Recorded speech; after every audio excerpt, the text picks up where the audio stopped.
નમસ્કાર, હું છું પ્રિયા અને તમે જોઈ રહ્યા છો જનતા કી જાણકારી ન્યૂઝ। નજર કરીએ આજના સમાચાર ઉપર। સુરતમાં વકીલોની સામાન્ય સભામાં હોબાળો। એજન્ડા મંજૂર થયા વગર સભા બરખાસ્ત કરવી પડી।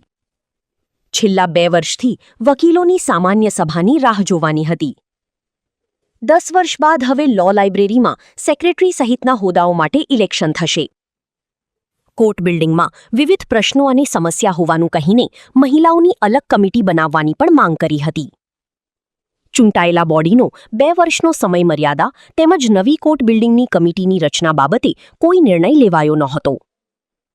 કોર્ટમાં જ 2 પક્ષો સામસામે આવી ગયા હતા। રિપોર્ટર સુનિલ ગાંજાવાલા, સુરત।